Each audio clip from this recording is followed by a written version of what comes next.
All right, welcome back to the Vince Miller Show. I, of course, am Vince Miller. I'm sitting here with my son-in-law, Elliott Engen. Good to have you again. Good to be back, man. Yeah.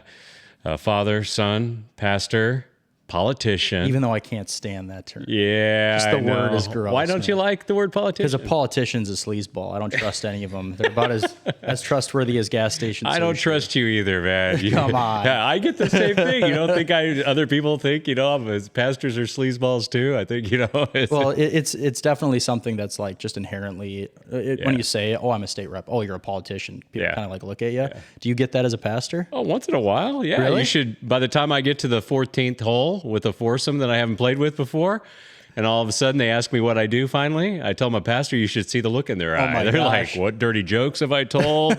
How many beers have I had? I'm on my fourth cigar. I'll do confession on the 18th hole. Yeah, That's what my goodness, right. You should see. It's like a deer in headlights. In fact, every once in a while, they just kind of get over it quick. And, someone goes, hey, guys, you gotta talk with Vince. He's a bleeping pastor. No way. Okay, you got to be kidding me. That's awesome, man. Yeah, that's what it's like. So that's funny. Anyway, I'm so happy that you're willing to have these conversations with me, Elliott. Yeah. It's so much fun. I mean, we'd be having we're having these conversations anyway, right? Right, like around a dinner table. Yeah, I know, we're having them. We're like, we should just record them because we're entertaining ourselves mostly. Right. So you guys get to be a part of that entertainment. Today I want to talk about just why the silence, right? Like why, Elliott, for so long have pastors, politicians, I call you a lawmaker. We can go with lawmaker. No, it's right? Okay. You can say politician. Why do spiritual leaders and lawmakers, why have we been silent for so long? And what has been the result of that? And I know I want to speak about that from a pastor's point of view, but let's just start with you. I mean, start with your generation. Is it your perspective from your generation that the older generation has been far too silent about our beliefs in the truth of the gospel? I think from our generation's perspective, we're almost sitting here wondering, why doesn't anybody else see what we see? Why doesn't anybody else recognize the times that we're in and how turbulent they are and how they necessitate action, an immediate action, if we're going to reverse course, right the ship, and get our compass back to due north? Because it's so far astray right now. Okay, so you're saying your generation and younger senses this. Oh, they know it. They know it. And how do they know it? Like, give me a couple of examples. So I'm going to pull this up here. I actually just Googled these prior to us hitting record. Oh, okay. Here is what silence has gotten us. If you Google, is Minnesota a trans-friendly state? And what is the age limit for gender-affirming care in Minnesota? Gender-affirming care also meaning cross-sex hormones only previously given to people who were convicted of the most heinous sexual acts ever to prevent them from ever being able to be, they're sterile now. They don't reproduce. Yes, ever again. Right. So there are no restrictions on access to gender-affirming care for minors in Minnesota law. In fact, just the opposite. In 2023, in the first few weeks of the Minnesota legislative session, the state legislature passed sweeping and broad access, calling it the Trans Refuge State Bill. This is another one. Minnesota law regarding abortion. So since 1976, required responsible medical personnel must use all reasonable measures consistent with good medical practice to preserve the life and health of a born alive infant. This is an infant that's survives an abortion. They're now outside of the womb and should be afforded human rights under God, biblically, and under, I think, just morality writ large. But even though you and I would believe they were due rights long before even way before that. Right. The legislation that Walz signed in May of 2023 got rid of the word preserve and replaced the previous wording with a revised requirement to care for the infant who is born alive. So they call it a comfort care abortion.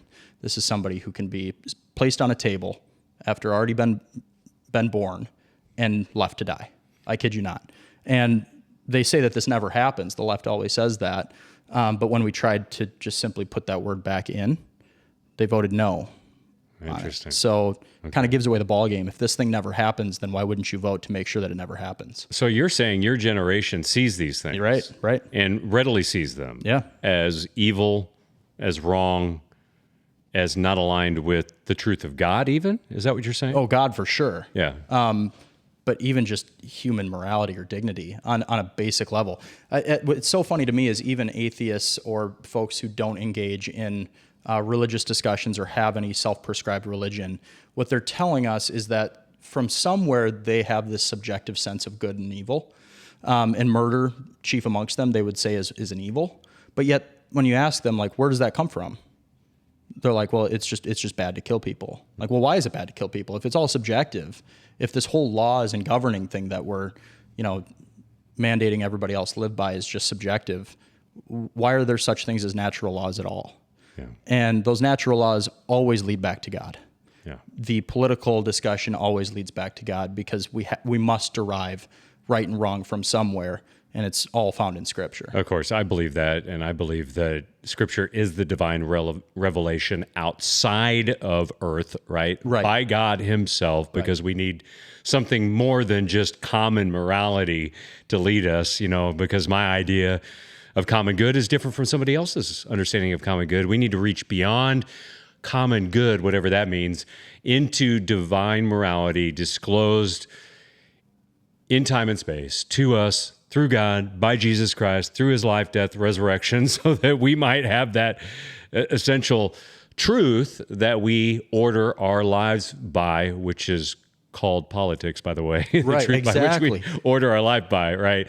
That governs our life. And so you're saying that people your age and younger, they see this. This is like right and wrong is obvious to them. They see some of these things as the antithesis of good, evil. It is evil. And they feel that there's a need to step into this gap of silence. Yeah, I mean, if we don't, where's it going to lead to next? I know we've spoken previously on minor attracted persons or sexually attracted to minors, SAMs and MAPS, which is now trying to be, also interjected into the LGBTQIA2S plus movement.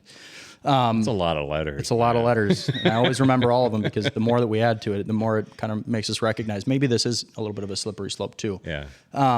But how far are we willing to go, and how silent are we willing to be simply to not upset the apple cart or rock the boat?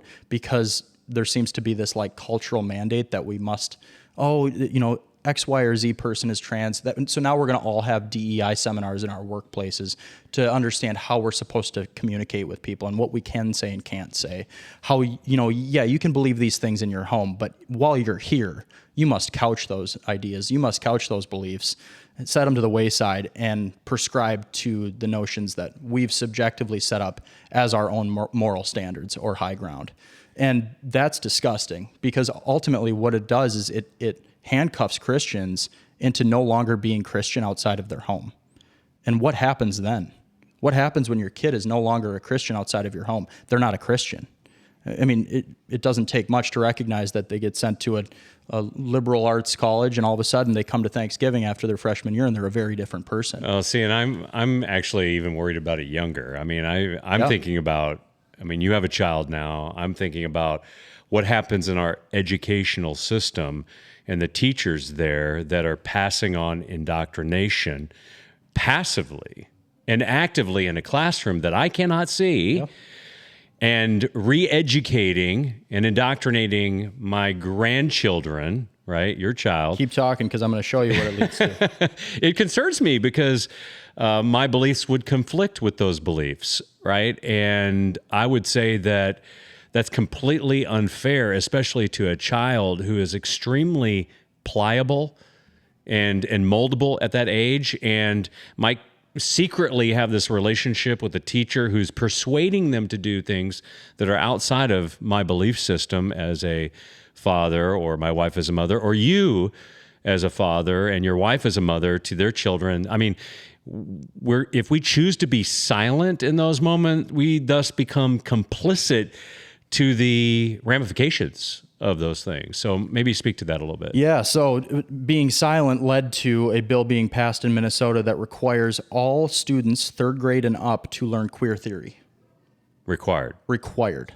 That is in our curriculum standards here in Minnesota through the Department of Education. That should be concerning to pastors and Christians, correct? Right, because now it is required that your student be given... Kid. Yeah, your kid. Child, yeah. Your child is forced to go to a school where they will... It is their explicitly stated mandate to undo the values that you've prescribed to your child. That should scare the living hell out of all of us. And we only got here through that silence. We only got here through, making it seem as if, I don't agree with it, but I'm just gonna go along to get along. I'm not gonna rock the boat. Yeah. It's time to rock the boat because it's rocking you back. Because that's good, Elliott. Yeah. I have kind of sensed for a long time that my generation, so I'm in my 50s, right? So my generation has passively disengaged from the conversation. It's easy to want to because it's so infuriating. Yeah, it's easy. Yeah, because that's a good point. It is infuriating, and you don't want to, come at it wrong. You don't want to have the wrong temperament, and I feel like it's out of your hands a little bit too. Yeah, probably. and it is a little bit out of your hand. And you said go along to get along, which is very Minnesotan, by the way. We just kind of passively. I'll say it in a better way. If you're not doing politics, politics is doing you. Yeah, that's good. I like it. And, in my humble opinion, I think that my generation, so I'm a Gen Xer, right? My generation has kind of trailed behind the boomers. The boomers have just kind of done their own thing. Some of them have engaged in the conversation and some not. My generation, I think we kind of completely disengaged for fear of engaging. I predominantly work with men in ministry, right? And I have watched the silence of men over my time where we have chosen to not disengage, which I think is a common problem for men, is trying to figure out, we're afraid to engage, so we disengage, and then we don't lead spiritually, and then we just let the culture have its way with our marriage, our family, in the workplace, with our kids. And honestly, it's probably time to say, had enough. And I think we've gotten to that place, Elliott, because now we're ill-equipped to understand how to respond. I think this is actually part of the mystique of Charlie Kirk. He stepped into a world and answered questions that I would say my generation older doesn't know how to answer. We're afraid to answer. We're afraid to do it politely. We're scared of losing relationships. We want to keep everything intact. We don't want to rock the boat in our That's a generational bridge then, because our generation felt as if we couldn't say anything out of fear of being chastised or ostracized from our peers. We were growing up in a society that mandated that we simply accept the fact that you could be any gender and there's no definable number of them in existence, that we must, abortion's healthcare. We must say that. We must do the George Floyd walkout from school. Like, those were things that literally were happening while I was in undergrad and even before that. And then Charlie Kirk kind of appears on the scene and he starts saying things that we all believed, but we were fearful of saying. I totally. And then he created a movement of people who said, why in the hell do I have to stay silent anymore? This guy's saying it. He moved the Overton window and what was socially acceptable and how we're allowed to say it. And so that's kind of what sparked this movement, which is now a spiritual revival. But we got there through silence. We got there through complacency. And it's time to turn that around. Yeah, that's super good. I feel the same urge. I mean, that's why you and I are recording these conversations, is I feel the same urge to equip, prepare, train ourselves to think rightly about the issues of our time, speak into them politely, figure out a way to guide ourselves through it. Because, I mean, if we don't, it's just like you were talking about the alphabet soup acronym that I can't even remember all those letters, right? LGBTQIA2S plus. And then they're trying to put MAPS or SAM at the end of it. So, golly, I can't even.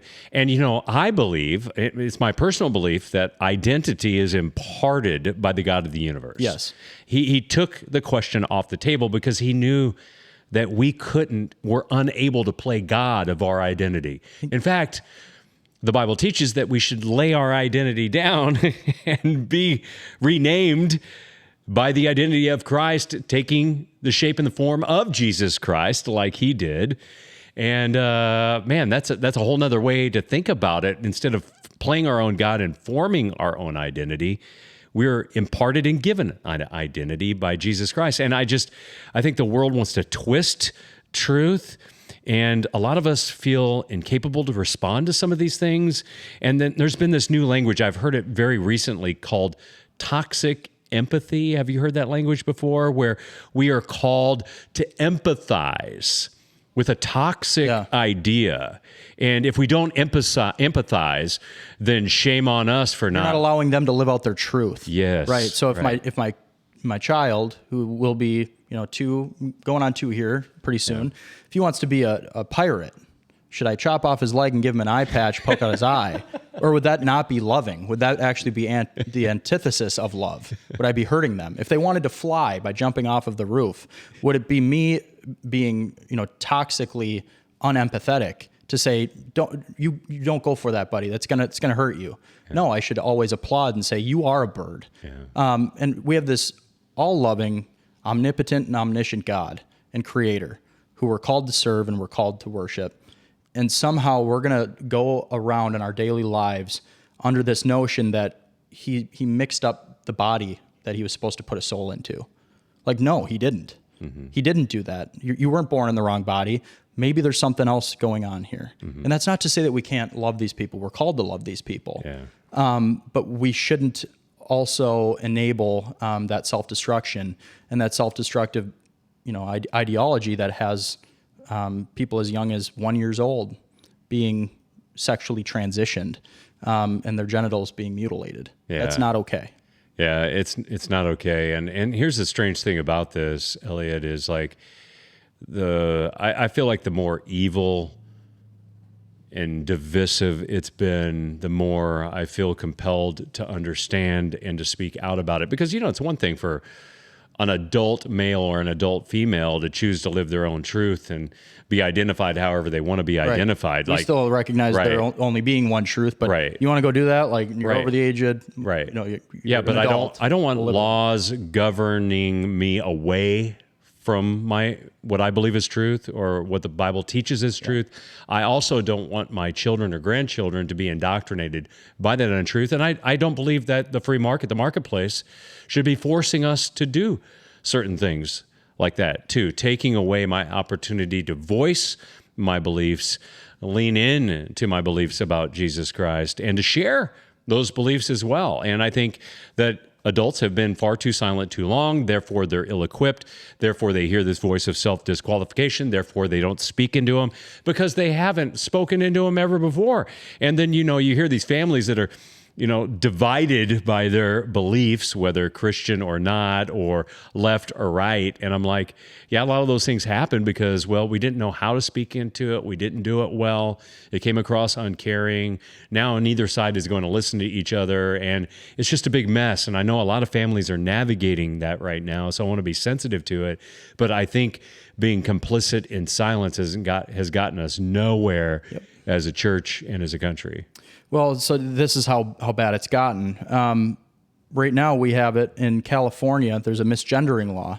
When somebody purposefully misuses your chosen pronouns in a blatant attempt to undermine, belittle, or hurt you and your identity, that's considered a form of gender discrimination, and you can sue them.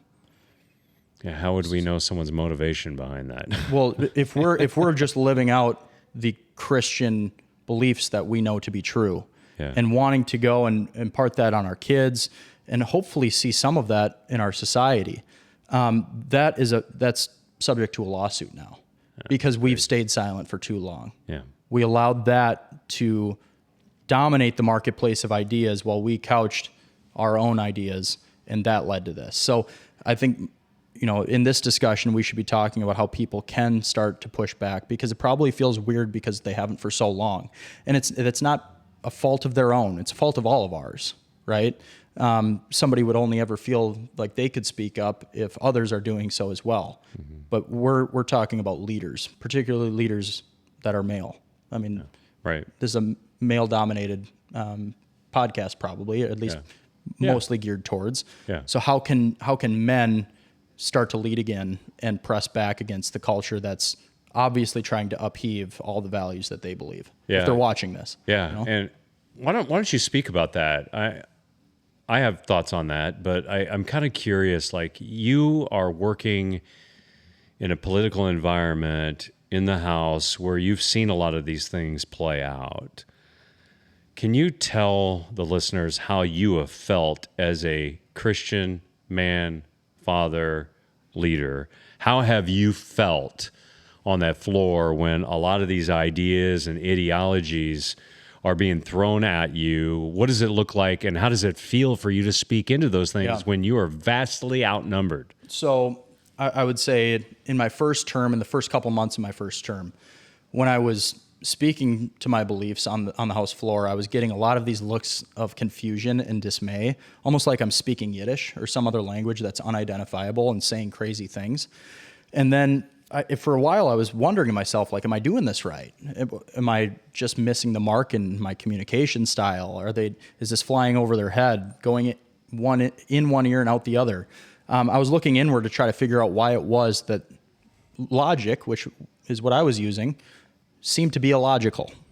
And then I recognized that, oh, that's how they want you to feel.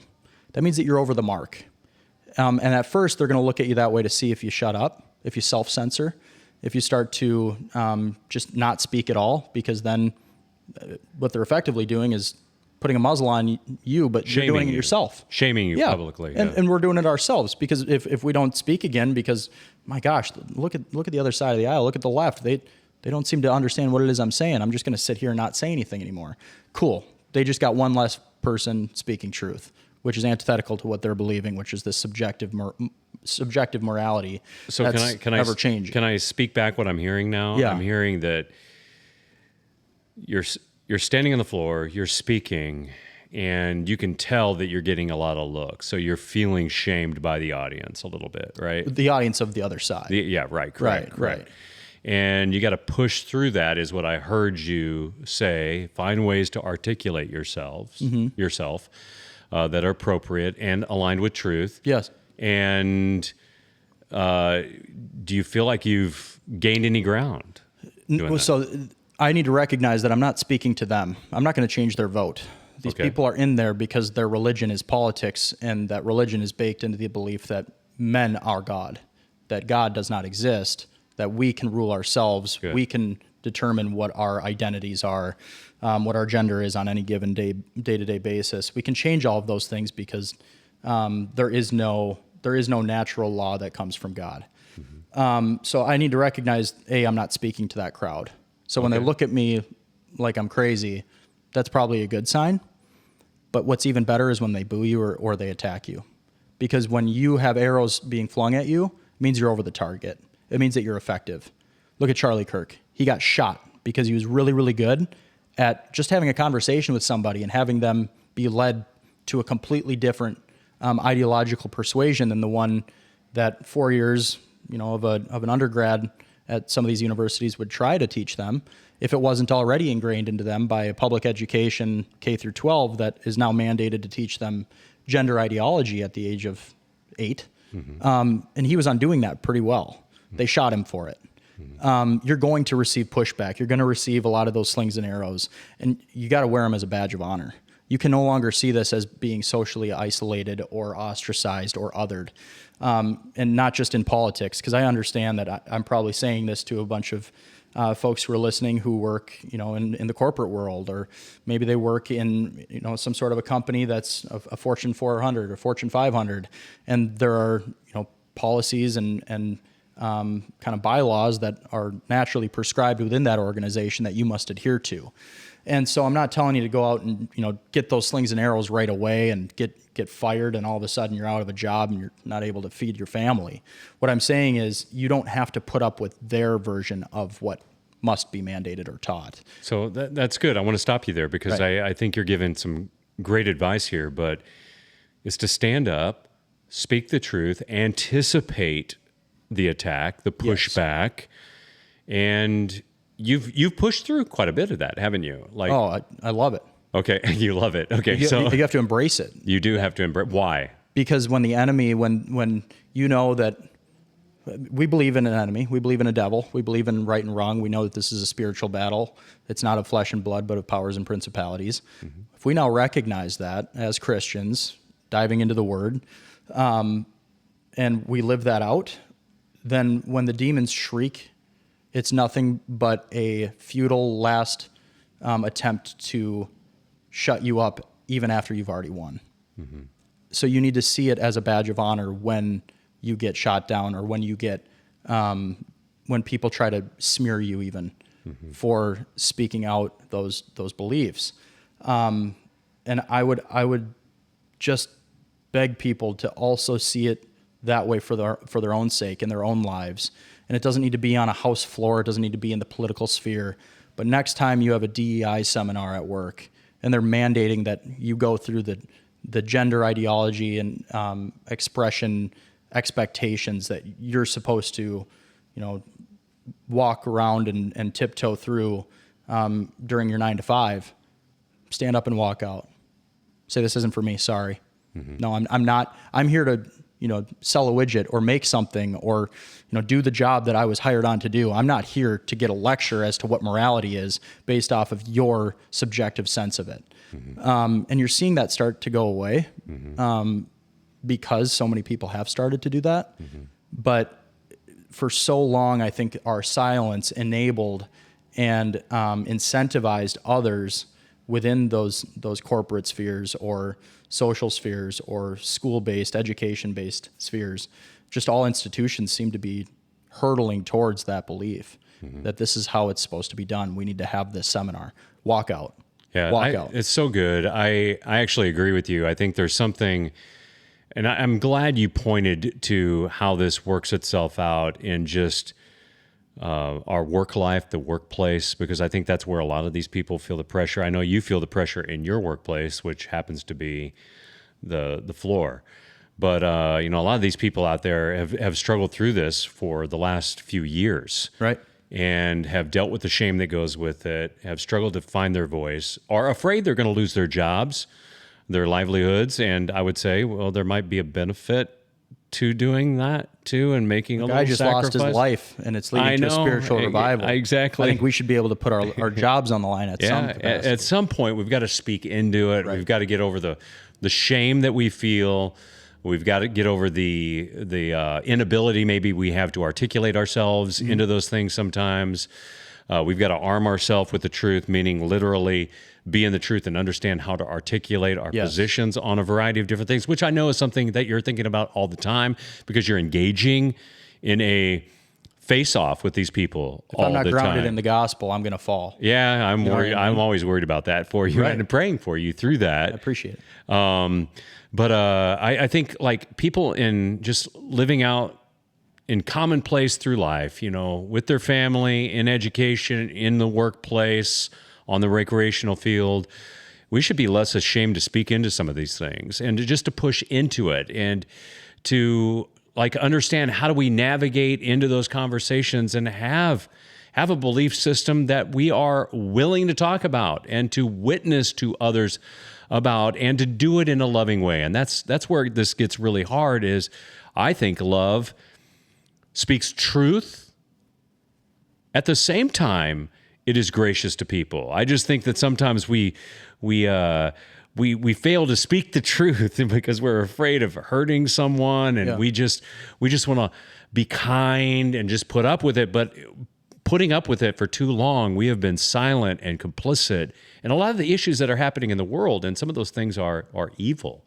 Yeah, and a lot of times it's from enabling that those things grow. But one question I would ask your audience, and we should ask ourselves, is what hill are we willing to die on? Peter rejected Jesus 3 times, even after being witness to his crucifixion. And, it was called that he was going to do that. What is it that we're willing to also reject that we know to be true in our day-to-day lives because our culture might isolate us or ostracize us for saying it? Yeah.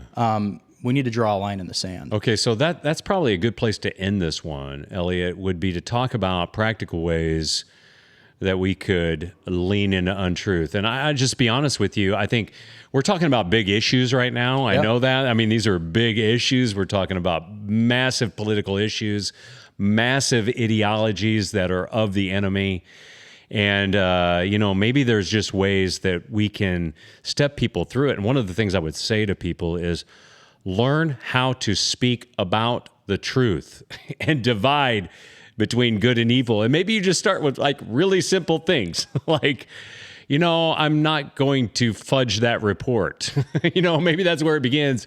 No, I'm not going to cheat the system. No, I'm not going to lie to my mom and dad. No, I'm not. You know what I mean? We just start with like little things. We think that we've got to attack these big things all the time, like, the HR department and the DEI agenda. Maybe that's not your first step. I don't know. Maybe making the bed in the morning is the first step. You know what I mean? Like the smallest and most incremental steps ultimately lead to the greatest growth. Yeah, and maybe it's just dealing with a false belief that you've held for a really long time about God, about the Bible. Maybe it's dealing with a private sin. Maybe there's an untruth regarding a repetitive sin in your life that you need to address. You just start there. And I promise that if you fight one battle, you'll be armed to fight another battle and another battle, but it's all untruth. That's what it is. Right. It's just we have been complicit in embracing things that are untrue, and we've adopted them and adapted them and enabled it in our lives, and therefore we experience this silence in our life. And I think it's just time to end the silence. We've been silent enough about our issues. We've been silent enough about civic issues, political issues, Christian issues, and we need to lean into it. And someday this may mean that you lean into an untruth that's preached from a platform in your church. Someday you maybe lean into an HR department that's saying no or demanding a yes from you in a certain area that maybe you engage in politics. Yeah. You know what I mean? Maybe that's what it leads to down the road. But I think Viktor Frankl, I love this quote by him. He said, perhaps if man wants to fix the world, he should start by fixing himself. Mm-hmm.